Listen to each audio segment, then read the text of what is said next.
morning, students. I think I am familiar with you because I have done one class, and I hope you have gone through the class and understood the class also. And I was discussing the chapter laws of motion up to conservation of momentum. It was finished. মই অসমীয়া মিডিয়ামৰ ষ্টুডেণ্টৰ মানে এটা কথা ক'ব বিচাৰিছোঁ তেওঁলোকে মোৰ আগৰ ক্লাছৰ নোটছখিনি দিয়া হোৱা নাছিলে কাৰণ মোৰ প্ৰিপেয়াৰ হোৱা নাছিলে তো সেই নোটছখিনি মই আজিৰ ক্লাছটোৰ লগতে লিখি পিনে তাতে হোৱাটছআপ গ্ৰুপত প্ৰভাইড কৰিছোঁ সো তোমালোকে সেই নোটছখিনি একেলগে চাই ল'বা সো আমাৰ চেপ্টাৰৰ নাম আছে লজ অফ মোশন অলৰেডি গতিৰ সূত্ৰ তোমাৰ যেটো ভৰবেগৰ সংৰক্ষণশীল সেই তালৈকে আমি পঢ়োৱা হৈ গৈছে তো তিনিটা সূত্ৰৰ বিষয়ে গম পোৱা হৈ গৈছে তোমালোকে এতিয়া আমি কিছুমান ফোৰ্সৰ বিষয়ে কম force like concurrent force equilibrium of concurrent force concurrent forces অসমীয়াত কোৱা হয় সংযোগী বল সংযোগী বলৰ ইকুইলিব্ৰিয়াম মানে হৈছে সাম্য অৱস্থা বলৰ সাম্য অৱস্থা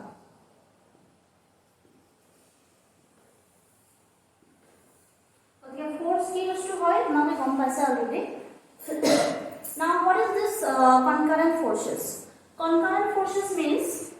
if number of forces acting on a same point suppose this is the point and two forces are acting on it F2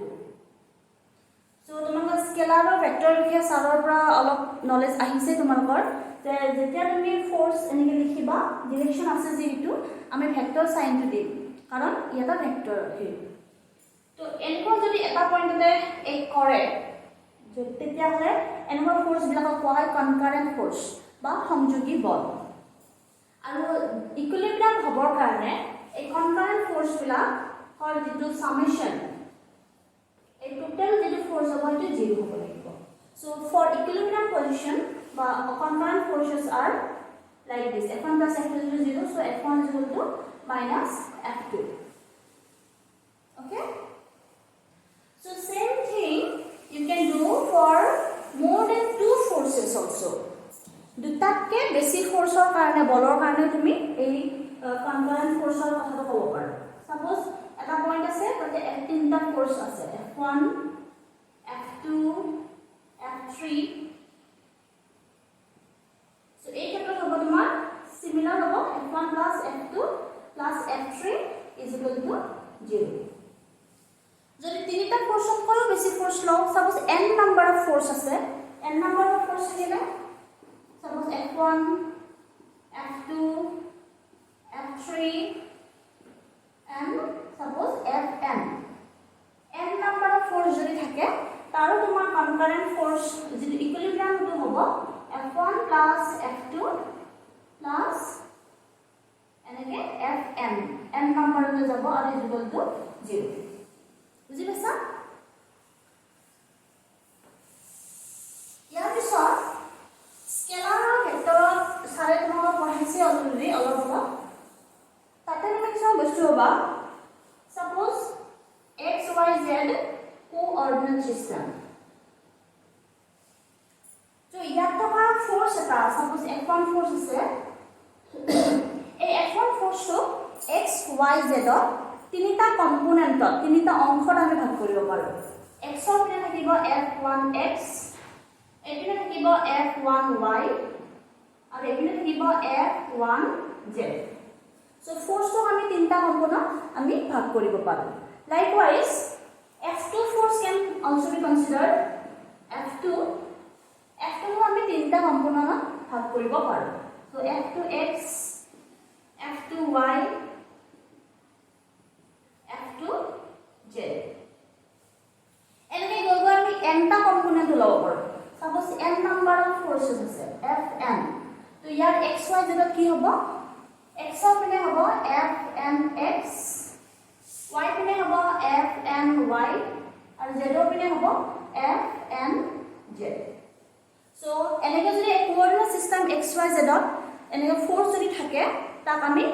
x y z তিনিটা কম্পোনেন্টত আমি ভাগ কৰি ল'ব পাৰো বা তিনিটা অংশত ভাগ কৰি ল'ব পাৰো so equilibrium of concurrent forces for n number of forces and for a three-dimensional coordinate system we can write like this f1x plus f2x plus f3x fnx is equal to fx is equal to 0. Likewise, f1y plus f2y plus f3y fny is equal to fy is equal to 0. তেনেকৈ আমি z ৰ কাৰণে লিখিব পাৰো f1z f2z f3z fmz is equal to fz is equal to 0. So এনেকৈ তোমাৰ ফোৰ্সেস বিলাক n number of force হওক বা তিনিটা ফোৰ্স হওক বা চাৰিটা ফোৰ্স হওক তো তাৰ ইকুইলিব্ৰিয়াম যদি চাব যোৱা এটা কথা হ'ব টোটাল যেটো ফোর্স হ'ব সেই টোটাল ফোর্সটো 0 হ'ব তো সেইটো হৈছে তোমাৰ ইকুইলিব্ৰিয়াম কন্ডিশন এটো সদায় মনত ৰাখিবা আৰু সেইটো তোমাৰ নো মেটাৰ তুমি সিঙ্গল কে ধৰিছা বা তুমি x y z কোঅৰ্ডিনেট সিস্টেমত ধৰিছা সো কোঅৰ্ডিনেট সিস্টেমত ধৰিলে তুমি একো নাৰ্ভাছ হ'ব নালাগে সো সেইটো এটা তোমাৰ কোঅৰ্ডিনেট সিস্টেমত নিজে নিজে ভাগ হৈ যাব বেলেগ বেলেগ কোঅৰ্ডিনেট সিস্টেমত x y z কম্পোনেন্ট ভাগ হৈ যাব তো স্কেলাৰ আৰু ভেক্টৰ যে চেপ্টাৰ আছে সেই চেপ্টাৰটোত তুমি ইয়াৰ বিষয়ে তুমি কম্পোনেন্টৰ বিষয়ে মানে ভেক্টৰক যে তিনিটা কম্পোনেন্টত ভাগ কৰিব পাৰি তিনিটা অংশত ভাগ কৰিব পাৰি উপাংশত ভাগ কৰিব পাৰি তো সেই বস্তু তুমি ডিটেইলছত পঢ়িবা ঠিক আছে ওকে তোমালোকৰ যদি ইয়াতে কিবা কনফিউজন আছে মোক সুধিব পাৰা পিছত নোটছটোৰ লগতে ভিডিও ক্লাছটো চাবা মোৰ চাই তুমি পিছত মোক কন্টেক্ট কৰিব পাৰা ইয়াৰ ওপৰত যদি কিবা তোমাৰ ডাউটছ আছে Okay, students. Next one topic long. এই চেপ্টাৰটো ভিতৰৰে এটো হৈছে ফ্ৰিকশন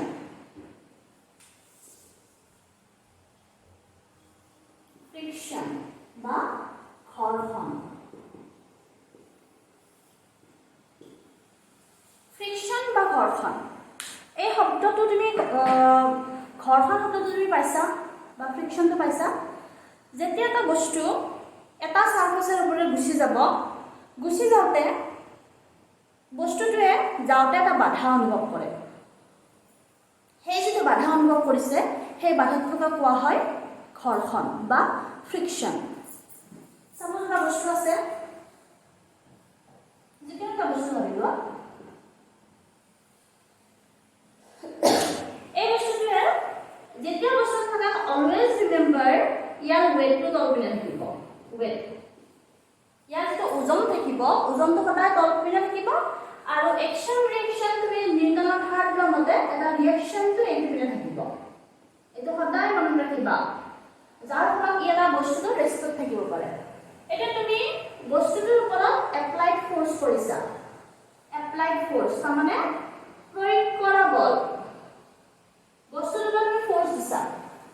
তেনে কি হ'ব force দিউতে depending on the weight of the body বস্তুটো ওজনৰ ওপৰত নিৰ্ভৰ কৰি এই এপ্লাইড ফোৰ্সে এটা অপোজিট বাধা এটা পাব অপোজিট বাধা মানে এইটোকে কোৱা হ'ব ফ্ৰিকশন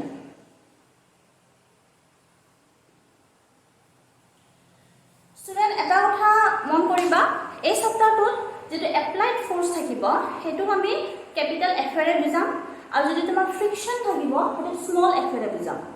সো ফ্ৰিকশনৰ কনসেপ্টটো এইটোৱে এটা বস্তুৰ তুমি ফোৰ্স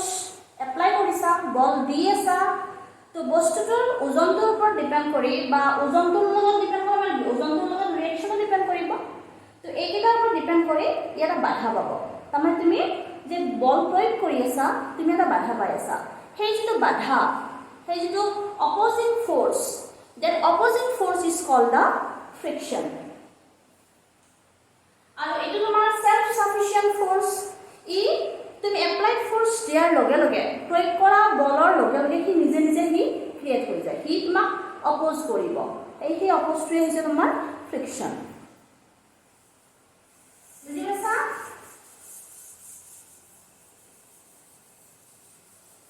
এতিয়া আমি যদি ফ্ৰিকশ্যনৰ ওপৰত ভালকৈ ষ্টাডি কৰিব যাওঁ ফ্ৰিকশ্যন তোমাৰ মেইনলি টু টাইপস এটা হৈছে ষ্টেটিক ফ্ৰিকশ্যন এটা হৈছে কাইনেটিক ফ্ৰিকশ্যন ষ্টেটিক ফ্ৰিকশ্যন হৈছে স্থিতি ঘৰ্ষণ আৰু কাইনেটিক মানে হৈছে তোমাৰ গতি ঘৰ্ষণ তো ফ্ৰিকশ্যনৰ তোমাৰ দুটা ভাগ ষ্টেটিক ফ্ৰিকশ্যন এইটো কোৱা হ'ব তোমাৰ স্থিতি ঘৰ্ষণ আৰু এটা আছে তোমাৰ ডাইনামিক বা কাইনেটিক ফ্ৰিকশ্যন ইয়াত ডাইনামিক বুলি কোৱা হয়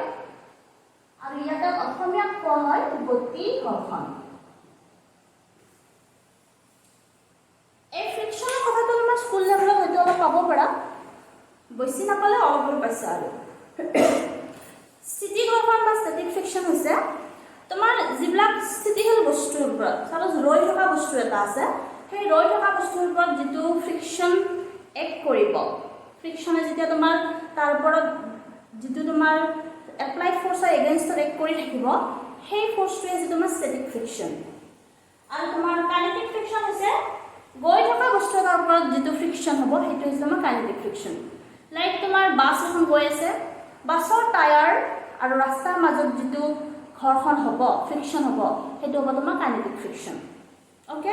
এটা বক্স এটা ৰৈ আছে তো বক্সটোৰ ওপৰত ফ'ৰ্চ এপ্লাই কৰি আছা বক্সটো যোৱা নাই কাৰণ বক্সটো হেভি বক্স এটা তো তাৰ ওপৰত যিটো ফ্ৰিকশ্যন হৈ আছে সেইটো কোৱা হ'ব তোমাৰ ষ্টেটিক ফ্ৰিকশ্যন তাৰমানে ৰৈ থকা বস্তুৰ ওপৰত যিটো ফ্ৰিকশ্যন থাকে বা ঘৰ্ষণ থাকে সেইটো কোৱা হ'ব তোমাৰ ষ্টেটিক ফ্ৰিকশ্যন বা স্থিতি ঘৰ্ষণ ইয়াতে মই ফৰ্মুলা ষ্টেটিক ফ্ৰিকশ্যন কাইনেটিক ফ্ৰিকশ্যনৰ কথা ক'ব যাওঁ তাতে আপোনাৰ দুটা ভাগ আছে এইটো হৈছে তোমাৰ স্লাইডিং ফ্ৰিকশ্যন স্লাইডিং ফ্ৰিকশ্যনক অসমীয়াত কোৱা হ'ব তোমাৰ পিছল ঘৰ্ষণ আৰু এটা হৈছে তোমাৰ ৰোলিং ফ্ৰিকশ্যন আৰু ৰোলিং ফ্ৰিকশ্যনক তোমাৰ অসমীয়াত কোৱা হ'ব তোমাৰ ঘূৰ্ণন ঘৰ্ষণ আমি এতিয়া এটা এটাকে ষ্টেটিক ফ্ৰিকশ্যন কি ৰোলিং ফ্ৰিকশ্যন কি তোমাৰ স্লাইডিং ফ্ৰিকশ্যন কি এইবিলাকৰ ওপৰত ডিছকাছ কৰিম ফাৰ্ষ্ট আহিব তোমাৰ static friction so static friction মানে তুমি গম পালাই অলৰেডি ষ্টেটিক ফ্ৰিকশ্যনটো কোনবিলাক বস্তুৰ ওপৰত এপ্লাই হয় যিবিলাক বস্তু ৰৈ থকা বস্তু যিবিলাক বস্তু মুভ কৰা নাই তুমি ফ'ৰ্চ দি আছা কিন্তু তোমাৰ বস্তুটো মুভ কৰা নাই সো তেনেকুৱা বস্তু কোৱা হ'ব তোমাৰ ষ্টেটিক ফ্ৰিকশ্যন ষ্টেটিক ফ্ৰিকশ্যনৰ ভিতৰত আৰু এটা কথা কওঁ ক্ৰিটিকেল ফ্ৰিকশ্যন বুলি কোৱা হয় বা সংকট ঘৰ্ষণ বুলি কোৱা হয় এটা ষ্টেটিক ফ্ৰিকশ্যন চাপ'জ এইটো এটা বস্তু ইয়াৰ পৰা ফ'ৰ্চ এপ্লাই কৰি আছা ইয়াতে ফ্ৰিকশ্যন ডেভেলপ হ'ব তো ফ'ৰ্চ দি আছা কিন্তু বস্তু মুভ কৰা নাই তো ইয়াৰ পৰা যিটো ফ্ৰিকশ্যন হ'ব সেইটো হ'ল ষ্টেটিক ফ্ৰিকশ্যন কিন্তু বস্তুটো অনবৰতে মুভ নকৰাকৈ থাকিবনে তুমি ফ'ৰ্চ দি আছা কিন্তু এটা সময় হ'ব যিটো সময়ৰ পিছত ইয়াৰ যিটো এটা পইণ্ট হ'ব ক্ৰিটিকেল এটা পইণ্ট থাকিব সেই ক্ৰিটিকেল পইণ্ট সংকট পইণ্ট বুলি কোৱা হয় সেই পইণ্টটো ই বস্তুটোৱে ক্ৰছ কৰি দিব তুমি বস্তুটো ৰৈ আছে চাপ'জ বক্স এটা হেভি বক্স তো তুমি বস্তুটো ফ'ৰ্চ দি আছা বস্তুটো মুভ কৰা নাই কাৰণ ষ্টেটিক ফ্ৰিকশ্যন তাৰ ওপৰত এপ্লাই হৈ আছে এটা পইণ্ট আহিব যাৰ ফলত তুমি ফ'ৰ্চ দি আছা সি এটা ক্ৰিটিকেল পইণ্ট এটা ক্ৰছ কৰি দিব আৰু সেই পইণ্টটো যেতিয়া ক্ৰছ কৰি দিব ষ্টেটিক ফ্ৰিকশ্যনৰ পৰা গৈ পেলাই কাইনেটিক ফ্ৰিকশ্যনৰ কথা আহিব কিয় কাৰণ সেই পইণ্টটো ক্ৰছ কৰি দিলে বস্তুটোৱে মুভ কৰিব মানে যিটো হেভি বক্সৰ ওপৰত তুমি ফ'ৰ্চ দি আছা সি মুভ কৰা নাই কিন্তু এটা সময়ৰ পিছত সি মুভ কৰিব সেই যে মুভ কৰিলে সেই যিটো স্পেচিয়েল পইণ্ট সেই পইণ্টটো কোৱা হয় তোমাৰ সংকট ঘৰ্ষণ তো সেই পইণ্টটো ক্ৰছ কৰি দিলে সি ষ্টেটিকৰ পৰা গৈ যাব কাইনেটিক ফ্ৰিকশ্যন মানে বস্তুটোৱে মুভ কৰিব তো এই ষ্টেটিক ফ্ৰিকশ্যনৰ পৰা ষ্টেটিক ফ্ৰিকশ্যন ইয়াতে এপ্লাই হৈ আছে তো তাৰ পিছত ই ফ'ৰ্চ দি আছা এটা সময়ত ই মুভ কৰিব বস্তুটোৱে এনেকৈ মুভ কৰি থাকিলে আকৌ আমি জানো মুভ কৰি থকা বস্তুৰ ওপৰত যিটো ফ্ৰিকশ্যন থাকে সেইটো কি ফ্ৰিকশ্যন বুলি কোৱা হয় কাইনেটিক ফ্ৰিকশ্যন বা গতি ঘৰ্ষণ আৰু এণ্ড ডেট স্পেচিয়েল পইণ্ট মানে যিটো পইণ্ট ক্ৰছ কৰি গ'লে সি ষ্টেটিকৰ পৰা কাইনেটিক ফ্ৰিকশ্যন অৱস্থালৈকে গুচি যাব সেই স্পেচিয়েল যিটো পইণ্ট সেইটো কোৱা হ'ব তোমাৰ ক্ৰিটিকেল পইণ্ট বা ক্ৰিটিকেল ফ্ৰিকশ্যন বা সংকট ঘৰ্ষণ বুলিও কোৱা হয়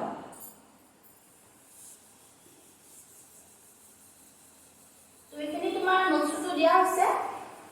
তুমি ৰিপিটেডলি পঢ়িবা আৰু যিটো ক্লাছটো তুমি পজ কৰি কৰি চাবা বুজি নাপালে সুধিবা এতিয়া কথা হ'ল ষ্টেটিক ফ্ৰিকশ্যনৰ পৰা আমি কি পালোঁ কাইনেটিক ফ্ৰিকশ্যন কাৰণ বস্তুটো মুভ কৰিছে মানে কি তাৰ ওপৰত যিটো ফ্ৰিকশ্যন এক কৰিব সেই এক কৰা ফ্ৰিকশ্যনটো হ'ব kinetic friction again if we study the kinetic friction or dynamic friction গতি ঘৰ্ষণক যদি আমি আকৌ ষ্টাডি কৰোঁ তেতিয়া কি হ'ব আমি ইয়াৰ দুই ধৰণৰ ঘৰ্ষণ পাওঁ number 1 sliding friction and number 2 rolling already written sliding friction মানে হৈছে কি স্লাইডিং আৰু ৰোলিং দুটা মুভিং বস্তুৰ কথাই কোৱা হৈছে স্লাইডিং ফ্ৰিকশ্যন মানে সাপোজ এনেকুৱা এখন এঢলীয়া বস্তু আছে স্লাইড এখন আছে স্লাইডিংৰ যদি বস্তু এটা এনেকৈ মুভ কৰি যায় তেতিয়া সেইটো কোৱা হ'ব স্লাইডিং ফ্ৰিকশ্যন বা পিছল ঘৰ্ষণ সাপোজ তোমালোকে পিছল পাৰ্কত গৈছা পাৰ্কত যাওঁতে এনেকৈ বস্তুটো এনেকৈ উঠি গৈ পিনে এই যে পিছলি গৈ পাইছা নহয়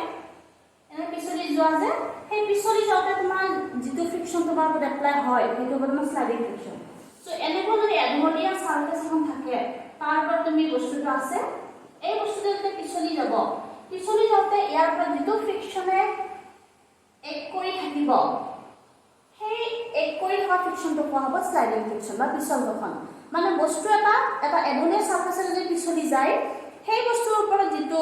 ঘৰ্ষণ থাকিব সেইটো কোৱা হ'ব তোমাৰ পিছল ঘৰ্ষণ বা sliding friction and what is rolling friction rolling friction মানে আছে ঘূৰ্ণন ঘৰ্ষণ সো ঘূৰ্ণন ঘৰ্ষণ মানে কি ঘূৰি থকা বস্তু সাপোজ চকা হুইল এটা বা গাড়ী এখন তো হুইল এটা বা ফুটবল এটা সো ফুটবল এটা কেনেকৈ যায় এনে গৈ ফুটবলটো এটা সময় ৰখি কিয় যায় কাৰণ ফুটবলটোৰ ওপৰত তোমাৰ ফ্ৰিকশ্যন এপ্লাই হৈ আছে তো ফ্ৰিকশ্যনৰ কাৰণে তোমাৰ সেইটো ৰৈ যায় তো এনেকুৱা ধৰণৰ বস্তুৰ পৰা যিটো ফ্ৰিকশ্যন হ'ব সেইটো কোৱা হ'ব তোমাৰ ৰোলিং ফ্ৰিকশ্যন বা ঘূৰ্ণন ঘৰ্ষণ ঠিক আছে ফ্ৰেণ্ডছ ওকে সো এতিয়া আমি কি ফ্ৰিকশ্যন পালা ষ্টেটিক ফ্ৰিকশ্যন তাৰপিছত ক্ৰিটিকেল ফ্ৰিকশ্যন দেন কাইনেটিক ফ্ৰিকশ্যনৰ আকৌ দুটা ভাগ আছে sliding friction rolling friction so আৰু ফ্ৰিকশ্যনক আমি এটা বেলেগ ষ্টাইলত ডিফাইন কৰিব পাৰোঁ সাপোজ এটা বস্তু আছে এইটো বস্তুৰে মই উদাহৰণ দি থাকোঁ বাৰু বস্তুটো থাকিলে সদায় ৱেট থাকিলে সদায় ৰিয়েকশ্যন থাকিব action reaction so um okay ইয়াতে তুমি এপ্লাইড ফ'ৰ্চ কৰিছা কেপিটেল এফ আৰু এইটো তোমাৰ ফ্ৰিকশ্যন আহি গৈছে এই যিটো ফ্ৰিকশ্যন আছে ষ্টাডি কৰি গম পোৱা হৈ গৈছে এই ফ্ৰিকশ্যনটো কাৰ ওপৰত ডিপেণ্ড কৰে this friction depends on this reaction force means what is this symbol this is the proportional symbol বা সমানুপাতিক বুলি কোৱা হয় অসমীয়া এই যেটো ফ্ৰিকশ্যন আছে এই ফ্ৰিকশ্যনটোৱে ৰিঅ্যাকশন বলৰ ওপৰত যেটো প্ৰতিক্ৰিয়া বল থাকে প্ৰতিক্ৰিয়া বলৰ ওপৰত ডিপেণ্ড কৰে তাৰ মানে যদি ই বাঢ়ে ইউ বাঢ়িব ই বাঢ়িলে ইউ বাঢ়িব এটা আনটোৰ ওপৰত নিৰ্ভৰ কৰে আৰু এই যে সমানুপাতিক আছে প্ৰপৰ্শনাল আছে এই প্ৰপৰ্শনালটোক আমি যেতিয়া সমান চিন দিম তেতিয়া এটা ধ্ৰুৱক আহে এইটো ভালকে মনত ৰাখিবা সমানুপাতিকৰ পিছত যেতিয়া আমি সমান চিন দিম সদায় এটা কনষ্টেন্ট আহে বা ধ্ৰুৱক আহে so f is equal to mu n and what is this constant what is this mu this mu is equal to f by n and this mu is called the coefficient of friction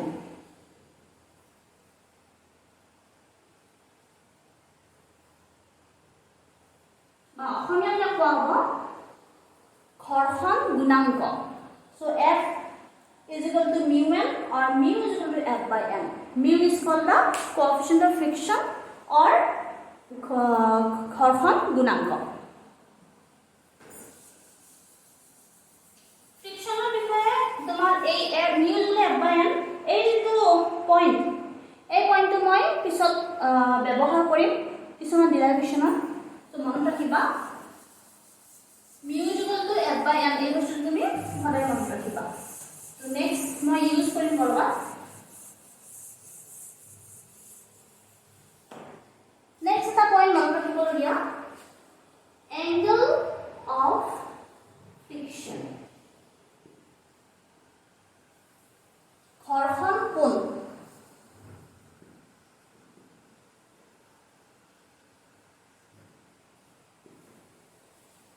ঠিক আছে, এটা বস্তু আছে তাতে তোমাৰ friction suppose F এইপিনে আছে, তাৰপিছত এই পইণ্টটো এইটো তোমাৰ ৰিয়েকশন সাপোজ M, আৰু এইটো M যিটো থাকিবই সদায়। এই যিটো M ৰিয়েকশন আছে আৰু এই ফ্ৰিকশনাল ফোৰ্স আছে, এই দুটাৰ মাজৰ যিটো ৰিজাল্টেন্ট, মই এটা কথা ক'ব গৈ আছো, স্কেলাৰ আৰু ভেক্টৰ চেপ্টাৰটোত তুমি এইখিনি কনসেপ্ট বেছি ভাল হ'ব।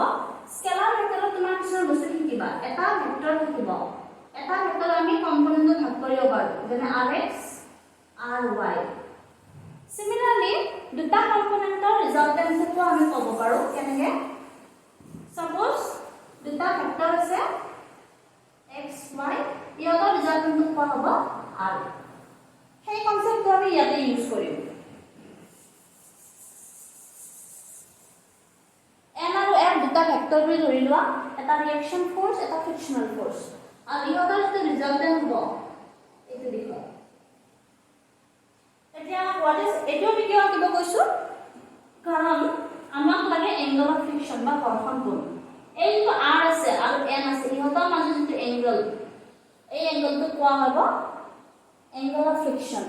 মানে যদি তোমাক ডিফাইন কৰিব কোৱা হয় what is angle of friction students, angle of friction is the angle between the reaction force and the resultant of frictional force and the reaction force, and that special angle is called the angle of friction। মানে ঘৰ্ষণ কোণ কাক বুলি কোৱা হ'ব, যিটো প্ৰতিক্ৰিয়া বল আৰু তাৰ যিটো ৰিজাল্টেন্ট থাকিব, সেই ৰিজাল্টেন্টৰ প্ৰতিক্ৰিয়া বল আৰু ৰিজাল্টেন্টৰ মাজৰ কোণ, আৰু ৰিজাল্টেন্টটো কাৰ হ'ব F আৰু N ৰ মাজৰ ৰিজাল্টেন্ট। তো এই r আৰু n ৰ মাজৰ যিটো কোণ সেইটো কোৱা হ'ব তোমাৰ এই this theta angle is called the angle of friction.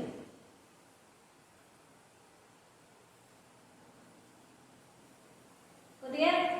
Scalar আৰু ভেক্টৰ চেপ্টাৰটো তুমি এই ভেক্টৰৰ ৰিজলিউশন, ভেক্টৰৰ উপাংশ ভেক্টৰ, তাৰপিছত ইয়াৰ ৰিজাল্টেন্ট, এই বস্তুবিলাকৰ নলেজ পাবা। তো ইয়াতে আমি সেই নলেজটোকে অকণমান ইয়াতে ইউজ কৰিছোঁ। তো এংগল অফ ফ্ৰিকশন নিয়ে মনত ৰাখিব।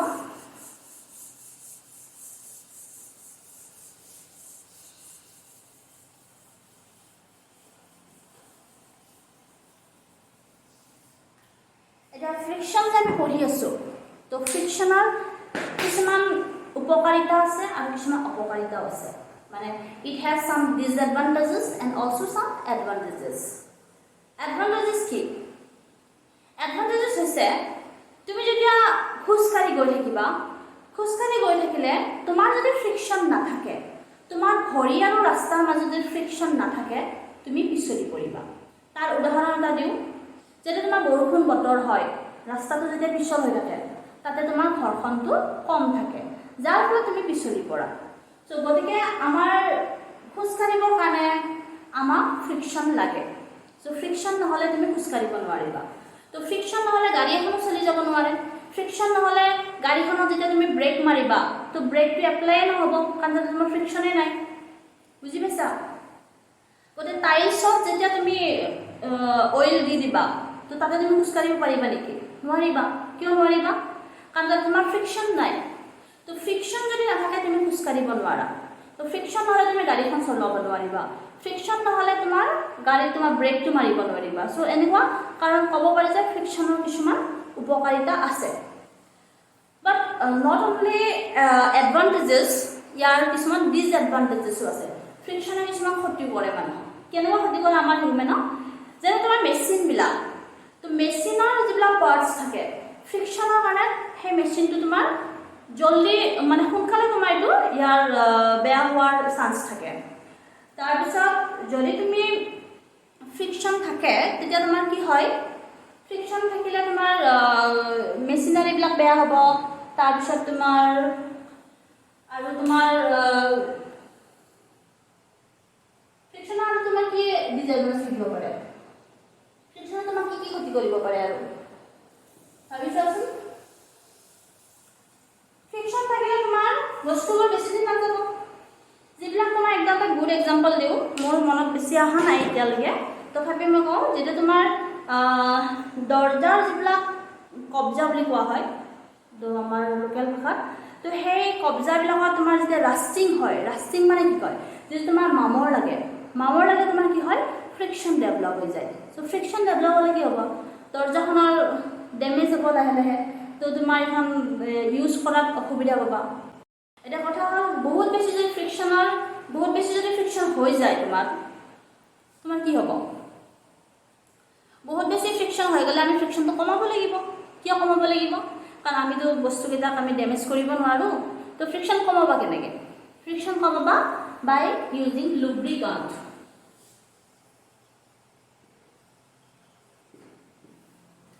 লুব্ৰিকাণ্টৰ এটা তোমাৰ গুড এক্সাম্পল আছে গ্ৰীজ বা অইল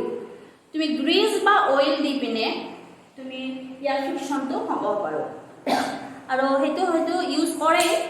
তো ইউজ কৰাৰ মিনিংটোৱে হৈছে তুমি ফ্ৰিকশ্যনটো কমাই দিয়া যাতে আমি সেইটো ইউজ কৰিবৰ কাৰণে ভাল হয় আৰু লুব্ৰিকাণ্টে কি কৰে লুব্ৰিকাণ্টে তোমাৰ সাৰফেচৰ যিবিলাক উঠা এইবিলাক থাকে সাৰফেচৰ মাজতে মাইক্ৰস্কোপৰ চাই একচুৱেলি ফ্ৰিকশ্যনটো কেনেকুৱা হয় এনেকুৱা এটা সাৰফেচ তোমাৰ এনেকুৱা এটা সাৰফেচ আনটোৰ ওপৰত যদি যোৱা হয় ইয়াৰ কাৰণে বাধা দিয়ে তো সেইটো কাৰণে তোমাৰ ফ্ৰিকশ্যন হয় তো এতিয়া যদি লুব্ৰিকাণ্ট ইয়াৰ মাজত দি দিবা তো এই ফ্ৰিকশ্যনটো তোমাক কমাই দিয়ে তো যাৰ ফলত আমাৰ সুবিধা হয় হয়নে তো এইখিনি কথা তুমি ভালকে তোমাৰ নোটছটোত আছে তুমি পঢ়ি চালে হ'ল ঠিক আছে ষ্টুডেণ্টছ তো লজ অফ মোশন এই যিটো চেপ্টাৰ আছে এই চেপ্টাৰটোৰ নেক্সট এটা ইম্পৰ্টেণ্ট টপিক হৈছে তোমাৰ চেন্ট্ৰিপিটেল force centripetal force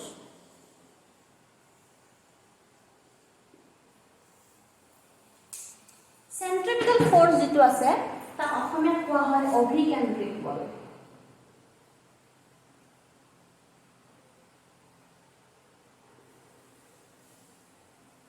centripetal force অভিকেন্দ্ৰিক বলৰ এক্সাম্পলছ কিন্তু বহুত আছে তোমালোকে গম পাবাই অভিকেন্দ্ৰিক বল সাপোজ এটা ষ্টুল লবা শিলগুটি এটা তাক কিবাকে ৰছিৰে বান্ধিবা বান্ধি পিনে ঘূৰাই থাকিবা ঘূৰাই থাকিলে কি ঘূৰি থাকিব কিন্তু হঠাৎ লাহেকে তুমি এনেকে এৰি দিলা এনেকে দিয়াৰ লগে লগে শিলগুটিটো সাইড হয় তোমাৰ টেনজেন্সিয়েলি স্পৰ্শকৰ দিশত গুচি যাব এই যিটো দেখা পালা এইটো হৈছে তোমাৰ অভিকেন্দ্ৰিক বল আৰু যিটো তোমাৰ এই চেন্ট্ৰিপিটেল ফ'ৰ্চটো পায় কেন্দ্ৰৰ পৰা মানে তুমি আঙুলিত ঘূৰাইছা না তো আঙুলিটোৰ পৰা তোমাৰ অভিকেন্দ্ৰিক বল হ'ব এনেকৈ তোমাৰ লটছ অফ এক্সাম্পলছ আছে মই কম তো অভিকেন্দ্ৰিক বলটো হয় কি একচুৱেলি অভিকেন্দ্ৰিক বল তাৰমানে চেণ্টাৰ সিকিং ফ'ৰ্চ তাৰমানে সেই ফ'ৰ্চ তাৰমানে চেণ্টাৰৰ পিনে সি ফ'ৰ্চ এটা থাকে সাপোজ এটা তোমাৰ সাৰ্কুলাৰ এটা পাথ সাৰ্কুলাৰ পাথত যেতিয়া বস্তু এটা ঘূৰি থাকিব এনেকৈ ঘূৰি থাকিব সেই বস্তুটোৰ ওপৰত চেণ্টাৰৰ পিনে এটা ফ'ৰ্চ থাকিব সদায় আৰু এই চেণ্টাৰৰ পিনে থকা ফ'ৰ্চটোৰ বাবে ইয়াৰ যিটো গৈ থকা যিটো তাৰ মুভমেণ্টটো তোমাক কনষ্ট্ৰেইন কৰিব ট্ৰাই কৰিব ইয়াক তাৰমানে কমাব ট্ৰাই কৰিব চ' এই চেণ্টাৰৰ পিনে যিটো ফ'ৰ্চ থাকিব এই চেণ্টাৰৰ পিনে থকা ফ'ৰ্চটোকে কোৱা হ'ব তোমাৰ চেণ্ট্ৰিপিটেল ফ'ৰ্চ। তো ইয়াৰ ভেলোচিটি থাকে ৰেডিয়েল ডিৰেকশ্যন, সৰি টেনজেনশিয়েল ডিৰেকশ্যন, আৰু ৰেডিয়েল ডিৰেকশ্যন থাকিব তোমাৰ চেণ্ট্ৰিপিটেল ফ'ৰ্চ। ৰেডিয়েল মানে কি বেসাৰ্ধৰ দিশত, ৰেডিয়াছ মানে কি বেসাৰ্ধ, তো বেসাৰ্ধৰ দিশত যিটো ফ'ৰ্চ থাকিব সেইটো হৈছে তোমাৰ অভিকেন্দ্ৰিক বল। তো এইটো হৈছে তোমাৰ চেণ্ট্ৰিপিটেল ফ'ৰ্চ বা অভিকেন্দ্ৰিক বল। So in one line it is center seeking force. তোমাৰ ইয়াৰ এটা যদি সাৰ্কুলাৰ পাথত বস্তু এটা মুভ কৰি থাকে তাৰ ওপৰত ফ'ৰ্চ চেণ্টাৰৰ পিনে এটা থাকিব, আৰু সেই চেণ্টাৰৰ পিনে থকা ফ'ৰ্চটোৱে হৈছে তোমাৰ অভিকেন্দ্ৰিক বল বা চেণ্ট্ৰিপিটেল ফ'ৰ্চ। এই যিটো চেণ্ট্ৰিপিটেল ফ'ৰ্চ আছে, এই ডায়াগ্ৰামটো মই মুছি দিলোঁ। তো এই যিটো চেণ্টাৰ ছিকিং ফ'ৰ্চ এইটো থাকিব ন, ইয়াতে ভেলোচিটি এক কৰিব। তো ভেলোচিটি আছে আৰু ইয়াতে এক্সেলাৰেশ্যন আছে, হয়নে? এই acceleration is equal to v square by r। Okay, again from Newton second law, নিউটনৰ দ্বিতীয় সূত্ৰ মতে আমি জানো F is equal to ma, আৰু এই এক্সেলাৰেশ্যনটো হৈছে তোমাৰ চেণ্ট্ৰিপিটেল এক্সেলাৰেশ্যন বুলি কোৱা হয়। চেণ্ট্ৰিপিটেল এক্সেলাৰেশ্যন বা অভিকেন্দ্ৰিক ত্বৰণ। F is equal to ma, so a ঠাইত তুমি v স্কয়াৰ বা r বহাই দিয়া। F is equal to m v square বা r. This expression is called the centripetal force, means magnitude of centripetal force. অভিকেন্দ্রিক বলৰ মান F is equal to mv square by r. So this formula you have to remember. Fc, in some book Fc also written mv square by r. Again তোমাৰ গতি বিজ্ঞানৰ 1 to chapter কাইনেমেটিক্সৰ chapter দুটা তুমি কিছুমান বস্তু পাবা, এইটো ডেৰিভেশ্যন পাবা আৰু প্লাস আৰু এটা বস্তু পাবা এংগুলাৰ ভেলোচিটি আৰু তোমাৰ যিটো ৰেডিয়েল ভেলোচিটি থাকিব। তো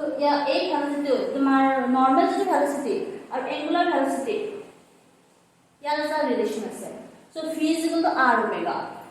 তো v is equal to r omega টো তুমি ইয়াতে পুট কৰিব পাৰা, r omega whole square by r.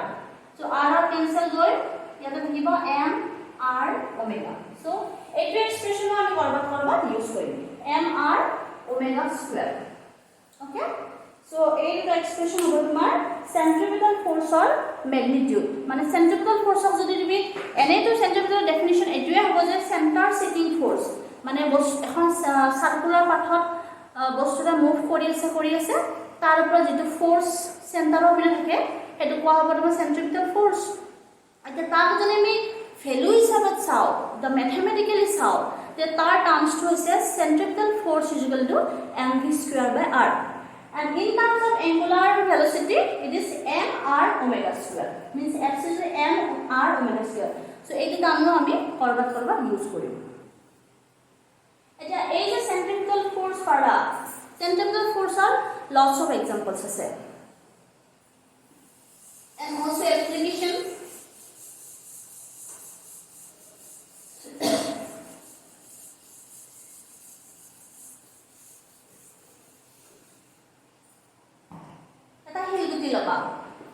শিলগুটি তোমাৰ আঙুলিটো এনেকে তোমাৰ চাৰিটা আঙুলি, শিলগুটি তোমাৰ এই ঘূৰাই দিবা, এইটো ঘূৰি আছে,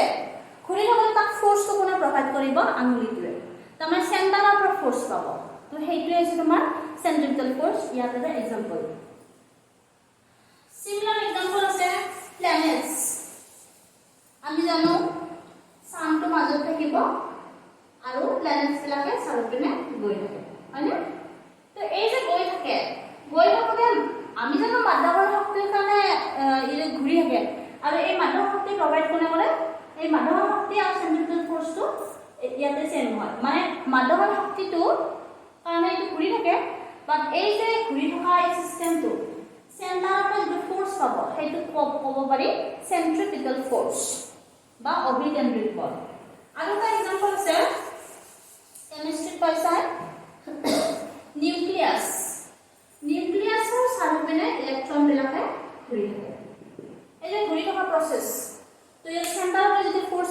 এইটো একচুৱেলি ইলেক্ট্ৰষ্টেটিক ফ'ৰ্চ বা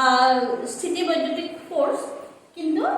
এই যিটো চিষ্টেম সেইটো পাব চেণ্টাৰৰ পৰা যিহেতু ফ'ৰ্চ পাই আছে সেইটো কোৱা হ'ব তোমাৰ চেণ্ট্ৰিপিটেল ফ'ৰ্চ। তো এইবিলাকে হৈছে তোমাৰ অভিকেন্দ্ৰিক বলৰ কিছুমান এক্সাম্পলছ বা উদাহৰণ। এতিয়া আমি নেক্সট চেণ্ট্ৰিপিটেল ফ'ৰ্চ বা অভিকেন্দ্ৰিক বলৰ কিছুমান এপ্লিকেশ্যন চাব যাম। এপ্লিকেশ্যন আমি ডে টু ডে লাইফত কেনেকৈ ইউজ কৰোঁ চেণ্ট্ৰিপিটেল ফ'ৰ্চ। চ' আমি কিবা এটা টপিক যদি পঢ়ি আছোঁ সেই টপিকটোৰ এপ্লিকেশ্যনটো আমি জনাটো বহুত বেছি দৰকাৰী, নহ'লে আমাৰ উদ্দেশ্য কি, কিয় পঢ়ি আছোঁ তাৰ কাৰণটো আমি জানিব লাগে। নাম্বাৰ 1 এপ্লিকেশ্যন তোমালোকৰ বুকত আছে, NCERT বুকখন উলিয়াই চালে গম পাবা। বেণ্ডিং of A cyclist while taking circular turn.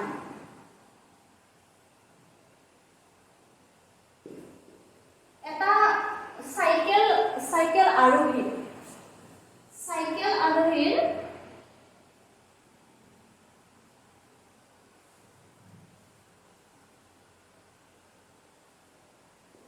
বৃত্তাকাৰ পথত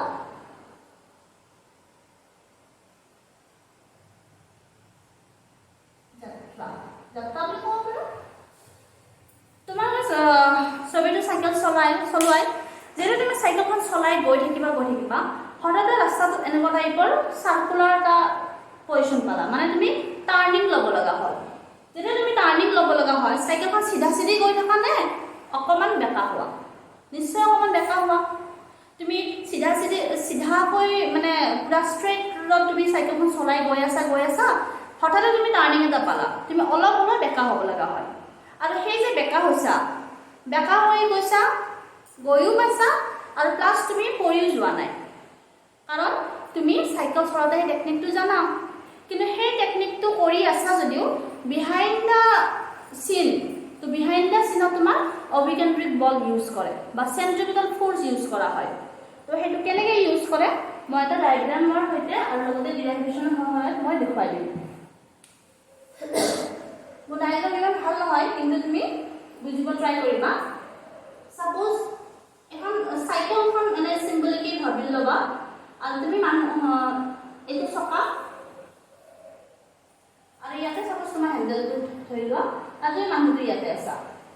অ'কে, তো যেতিয়া তুমি বেঁকা হ'বা সেই পজিশ্যনটোৰ কথা ক'ম। সাপোজ গৈ তেনেকৈ বেঁকা হ'বা, সেই বেঁকা হোৱা পজিশ্যনটোত কি হয়, তুমি কি কৰা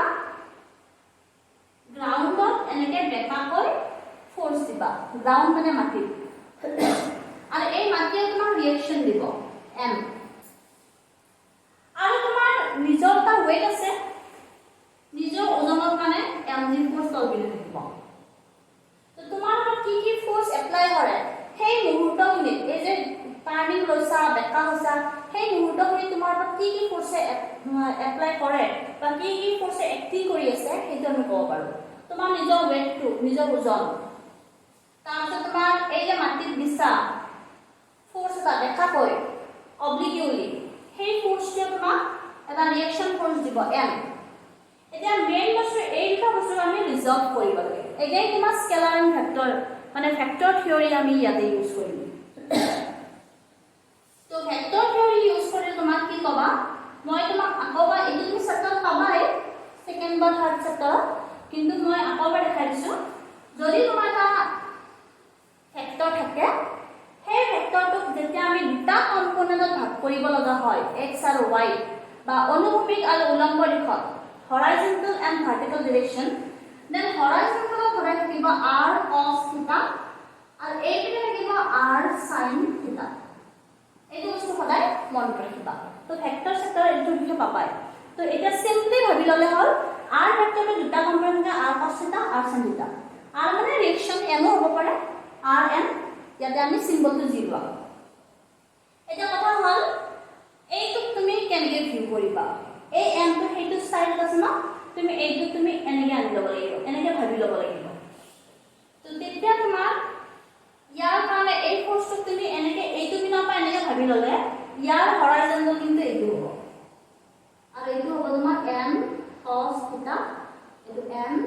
sin theta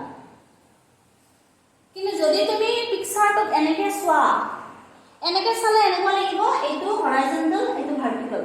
দেখিলে তেনেকৈ লাগে কিন্তু যেতিয়া তুমি ইয়াতে কৰিব যাবা ষ্টুডেণ্টে মিষ্টেকটো তাতে কৰে বুজি পাইছা মিষ্টেকটো কেনেকৈ কৰে দেখিলে এইটো হৰাইজন্টেল যেন লাগে আৰু এইটো ভাৰ্টিকেল যেন লাগে আৰু হয়ও এইটো চাইডৰ চালে কিন্তু যেতিয়া তুমি ফোৰ্স এটা পুট কৰিবা এনেকৈ পুট নকৰিবা তুমি এইটো তুমি ভাবি ল'বা যে তুমি এইটো পিনৰ পৰা চাই আছা এইটো পিনৰ পৰা যেতিয়া চাবা এইটো হৰাইজন্টেল n cos θ বা অনুভূমিক n cos θ ইয়াৰ ভাৰ্টিকেল n sin θ বা উলম্বিক এইটা ফোৰ্স পালা এতিয়া তোমাৰ আমি এই ফোৰ্স এটা যদি বুজি পাইছা বাকি তোমাৰ একোৱে ইয়াত মুখস্থ বা তুমি মুখস্থ নকৰিবাই বাৰু ফিজিক্সত কিন্তু এই যদি ডায়াগ্ৰামটো বুজি পোৱা তুমি বাকি ডিৰাইভেশনটোত একো অসুবিধা নাই এই ডায়াগ্ৰামটো যদি বুজি পোৱা সেইটোৱে মেইন বস্তু এতিয়া এই ডায়াগ্ৰামটো তুমি লক্ষ্য কৰা বা মন কৰা n cos θ ৰ অপোজিট ডাইৰেকশনত ইকুৱেলি কি ফোৰ্স আছে সেইটো হৈছে n cos θ বেলেন্স কৰিছে mg so we can write from the picture n cos θ = mg আৰু তুমি ইয়াত এটা 1 নম্বৰ দিয়া আৰু n sin θ যে ফোৰ্স আছে n sin θ ফোৰ্সৰ কাৰণে তুমি কি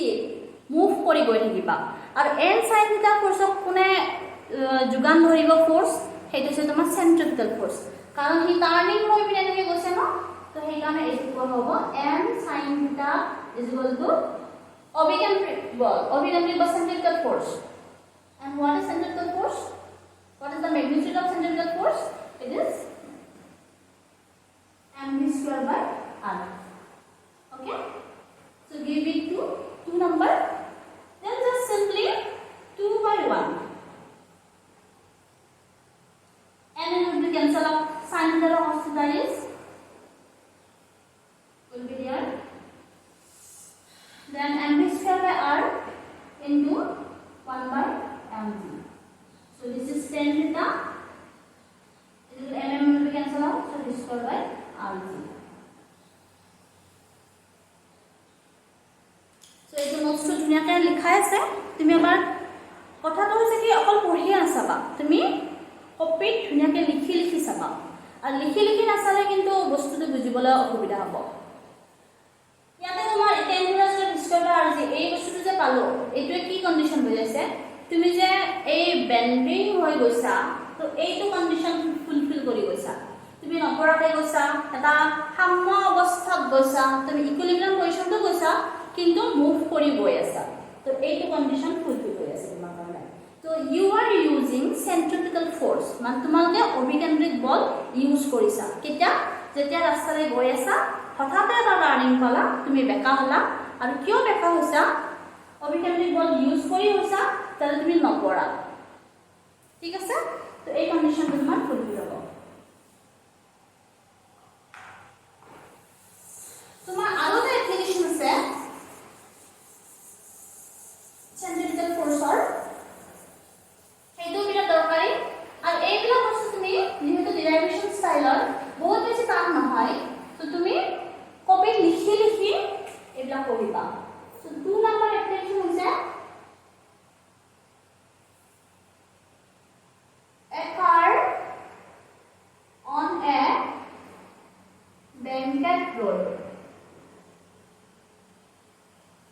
তোমাৰ banked circular road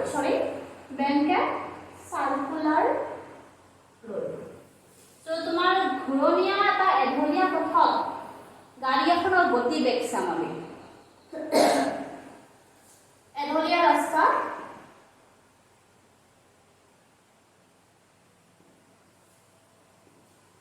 গাড়ী এখনৰ গতি ইয়াৰ গুড এক্সাম্পল হৈছে তোমাৰ হাইৱে ৰাস্তাবিলাক কেনেকুৱা বনায় পুৰা চিধা চিধিটো নবনায় তাক অকমান এনেকৈ বনায় অলপমান এনেকৈ বনায় কাৰণটো হৈছে কি যাতে তুমি গাড়ীখন চলাতে অভাৰ টাৰ্নিং ল'ব লগা নহয় বেছিকৈ অভাৰ টাৰ্নিং প্লাছ তুমি বেছি বেণ্ডিং কৰিব লগা নহয় এতিয়া তোমাৰ আলি কেকুৰি বা তোমাৰ গাঁৱৰ ৰাস্তা বা এনেকুৱা সৰু সুৰা ৰাস্তা তুমি অলপ বেণ্ডিং কৰি গুচি গ'লা, কিন্তু তুমি যাতে বহুত বেছি বেণ্ডিং কৰা অৱস্থা নাহে, বেংকেট ৰোডবিলাকক কি কৰা হয় অলৰেডি তাত তেনেকুৱা ফৰ্মেটত বনোৱা হয়। এইটো তোমাৰ চেণ্টাৰ এনেকুৱা টাইপত বনোৱা হয়, তাৰমানে এঢৰীয়া টাইপ, এইখিনি তল এইখিনি বেছি অকণমান ওখ ষ্টাইলত। তো যদি তুমি হাইৱে ৰাস্তাবিলাক ভালকে অবজাৰ্ভ কৰা এইটো পাবা। তো তাৰ কাৰণে তুমি কি কৰিবা, আমি এটা ডায়াগ্ৰাম ড্ৰ কৰিম এনেকুৱা টাইপৰ, গোটেইখিনি ডায়াগ্ৰাম ড্ৰ কৰিব তাৰ কোনোবা এটা পোৰ্চন ল'ম, সাপোজ এই এনেকুৱা এটা ৰাস্তাৰ কোনোবা এটা পোৰ্চন ল'ম, লৈ পিনে কি কৰিম গাড়ীখনৰ ওপৰত কি কি ফোৰ্ছে এপ্লাই কৰিছে আমি তাক ষ্টাডি কৰিম। সো গাড়ীখনে যেতিয়া গৈ থাকিব, প্ৰথম কথাটো হৈছে যে ইয়াত মেইন এটা ফোৰ্স থাকিবই সদায়। What is that force? It's weight. ইয়াৰ ওজনটো সদায় থাকিবই। আৰু তোমাৰ যিটো ৰাস্তাত গৈছা সেই ৰাস্তাটোৰ ওপৰত গাড়ীখনে ফোৰ্স দিছে নহয়, সেই ৰাস্তাটোৰ ওপৰত ফোৰ্স দিছে মানে কি ৰাস্তাটোৱে তোমাক ৰিয়েকচন দিব, তো এই একচন ৰিয়েকচন দি ইয়াত থাকিবই সদায়। তো এইটো এনেকুৱা ষ্টাইল এইটা তুমি ড্ৰ কৰি ল'লা। ইয়াৰ পিছত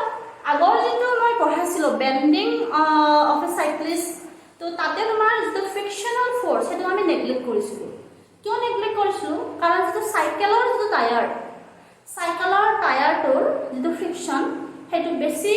এৰিয়াৰ নহয়, তো তাক আমি নেগলেক্ট কৰিছিলো এই কাৰণে। কিন্তু ইয়াতে আমি নেগলেক্ট নকৰো, তো ইয়াতে তোমাৰ ইয়াৰ যিটো গাড়ীৰ টায়াৰ আৰু ৰাস্তাৰ মাজত যিটো ফ্ৰিকশন তো সেইটো থাকিব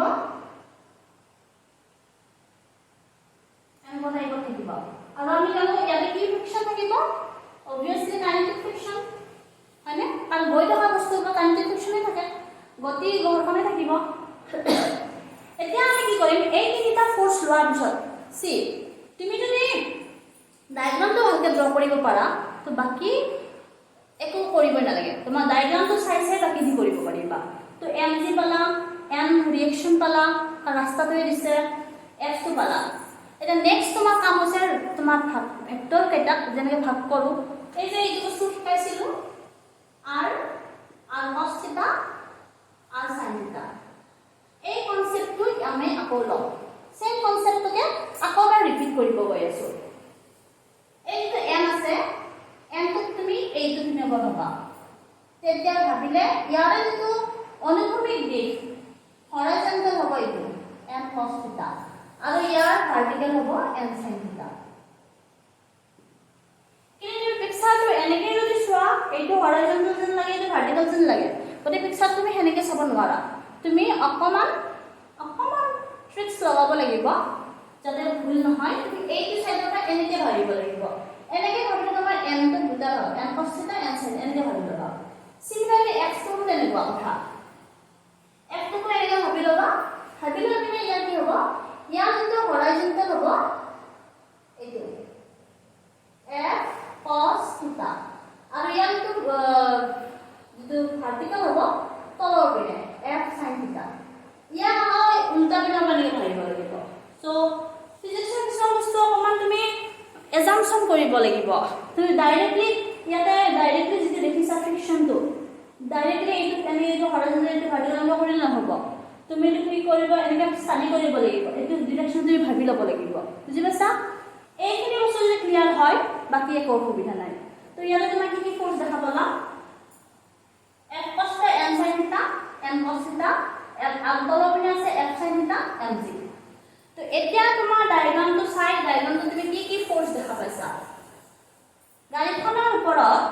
তলৰ পিনে আছে F sign theta M G, আৰু এফ সাইন থিটা এম জিৰ সিধা সিধিকে কি ফোৰ্স আছে, এতিয়ালৈকে আমাৰ কি ফোৰ্স আছে এম কস থিটা, হয়নে? সো আমি ডাইৰেক্টলি পিকচাৰটো চাই পিনে লিখিব পাৰোঁ m cos theta is equal to m G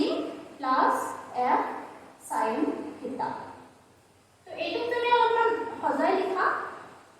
S m cos theta minus F sign theta is equal to m g, number 1 দিয়া। Next thing is m sin theta, f cos theta. Two forces are there. They will be added because they are in the same direction. M sin theta plus f cos theta. Similarly here also,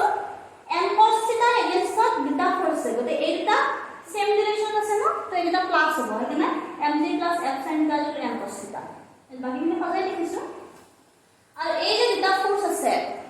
এই দুটা ফোৰ্সক কোনে provide কৰিব সেইটো হৈছে তোমাৰ অভিকেন্দ্ৰিক বল তো হেকানে লিখিব পাৰো m sin theta plus f cos theta is equal to অভিকেন্দ্রিক বল বা তোমার centripetal force and what is the magnitude of অভিকেন্দ্রিক ball magnitude of centripetal force this is mv square by r give it two number then the simple thing 2 by 1 the mathematical part m sin theta plus f cos theta divided by n cos theta minus f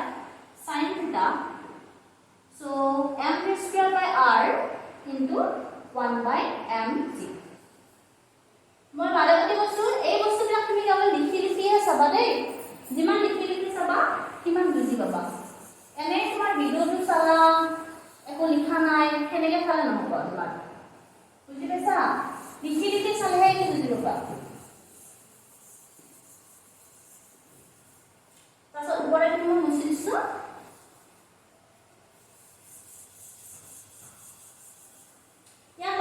ইয়াৰ তুমি আমি মই ওপৰত লিখিম যেটো এটা জায়গা নাই mm concept যাব আৰু কি কৰিম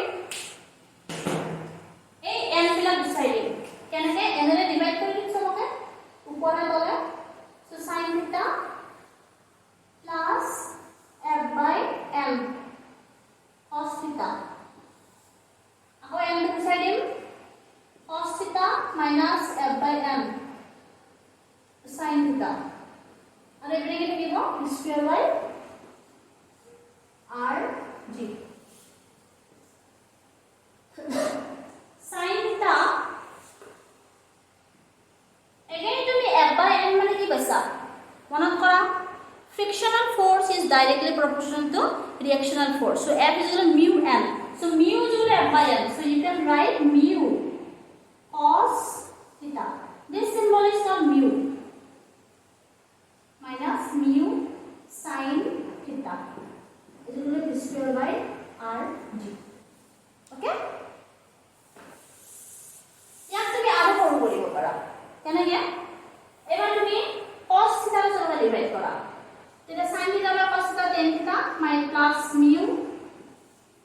then cos theta ৰ ডিভাইড কৰিছে না 1 থাকিব minus mu tan theta so is equal to square by r g এতিয়া তুমি আমাক কি লাগে গতি কো দিছে না সো ভিস্কোয়াস ইকুয়াল টু rg তো এপিনে লৈ যোৱা rg tan theta plus mu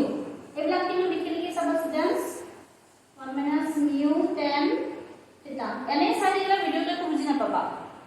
এনেকৈ হ'ব স্টেপ বাই স্টেপ গৈ আছো আকৌ টান পাকো তাতে তোমাৰ বহুত বেছি কমপ্লিকেশন নাই স্টেপ বাই স্টেপ গৈ থাকিলে তোমাৰ সব বুজি পাবা